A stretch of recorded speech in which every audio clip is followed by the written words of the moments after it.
I have now been driving with upfront pricing for drivers for 6 weeks here in Minneapolis and St. Paul. If you'll remember back, that first week my earnings were up 5%. So 6 weeks later, has that held true?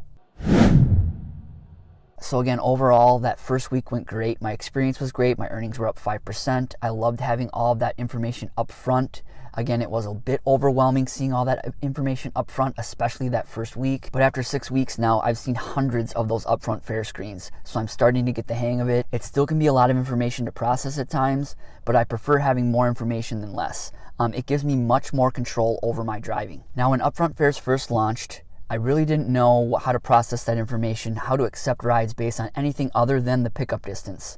So typically, prior to upfront fares, I was only accepting rides that were no more than 2 miles away. I would always typically accept those rides. And I kept that same strategy during my first week of upfront fares. Since then, it's evolved a little bit. I still have that same 2 mile strategy where I won't accept the request typically more than 2 miles away, but I'm also calculating if the fare is worth it on those upfront fare screens. And that fare calculation for me is $1 per mile. If I see an upfront fare and I look at the expected mileage of the trip, if it's right around $1 per mile, I accept those rides. And there are times where I don't strictly adhere to this, especially on longer rides. Those longer rides are still lucrative, but I am actually losing money on every single one of those rides under the upfront pricing model. But with those longer rides, since you can make the most money in the least amount of time on those rides, more often than not, those are still worth it. And another strategy that I've implemented is that during the afternoon rush, I only accept short rides. Every week, I'm trying to attain a Quest bonus, and I'm trying to attain that bonus as efficiently as possible. And during those peak ride times when requests are coming in quickly, it makes sense to accept those shorter rides because you're going to maximize your amount of rides. And the upfront fare now is a major benefit during those times because I can see how long these rides are. Also, my 2 mile buffer for pickups has altered a little bit. If I look at that fare screen, and you have to make this calculation quickly, you have to look at the distance to the passenger and also the on-trip mileage. If I combine that mileage in my head and I see that the fare is in line with that mileage, basically $1 per mile or even higher, I accept those requests. And here's a look at one of those. The data is not shown here, but this trip was 5 miles away. This pickup distance was 5 miles away. You can see the distance of the trip was 6.1 miles. You can see the upfront fare was $15.96. So with this trip, I drove a total of 11 miles with the pickup distance and on-trip mileage. But that upfront fare was $15, which is well above that $1 per mile calculation that I make. And I've found this happening on a good amount of faraway requests.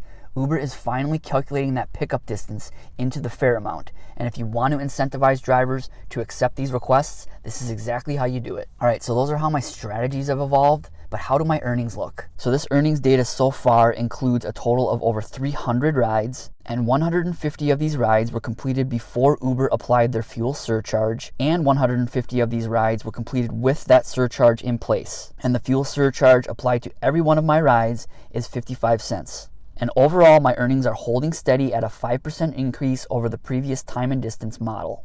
Interesting though, during the first 3 weeks with no fuel surcharge in place, my earnings were up 5%.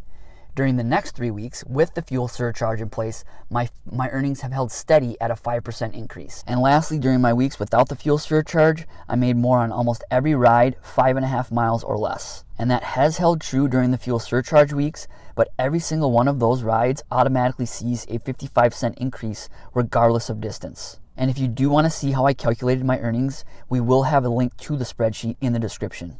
All right, so the fuel surcharge.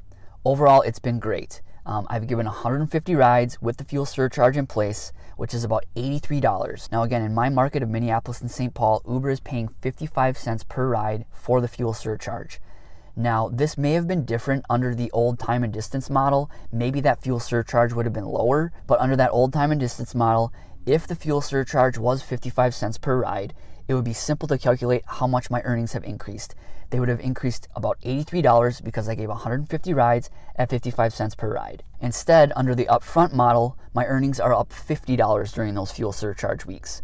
So under the time and distance model, if it was 55 cents per ride, they would have been up $83. Under this model, under the upfront model, they're up $50. And again, if the time and distance model was still in place, Uber could have chosen a lower amount for the fuel surcharge. So if you calculate the 150 rides that I've given during the fuel surcharge weeks, divide that by the $50 that my earnings are up, that'd be about 33 cents per ride. Now also, when I look at my earnings during the surcharge weeks without the surcharge applied, my earnings are actually down 5% compared to the previous time and distance pay model. And Uber has said that they will revisit this fuel surcharge in 60 days.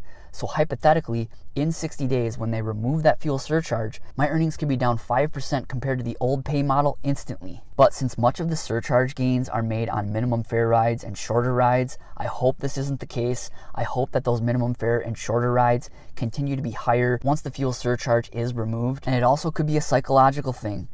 For months, we drivers are going to see this 55-cent fuel surcharge applied to every single ride. And this looks great, especially on those minimum fare rides, which in my market, it's $4.37.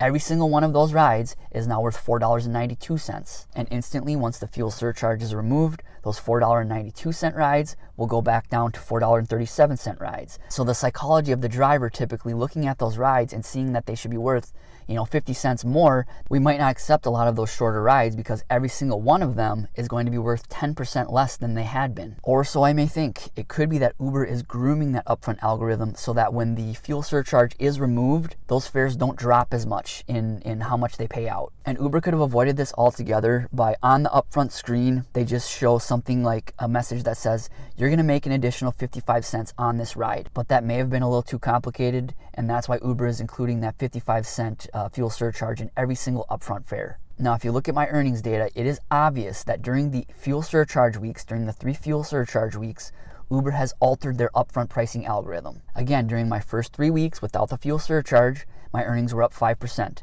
That 5% has held true during the 3 weeks with the fuel surcharge. So that does beg the question, is the fuel surcharge in place to help drivers, or is it just marketing lingo to curry favor?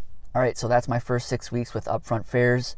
Some of my strategies have changed. Again, my earnings are holding steady at a 5% increase. I just love having all that information up front. It's great. I can control my driving much more. I'm attaining my Quest bonuses much more efficiently, possibly in a few hours less than I was under the old time and distance model. But also for those of you that have been driving under this model for a few weeks, how has it gone for you? Have you implemented new strategies? How have your earnings been? What do you think of the fuel surcharge? Leave a comment below and let us know.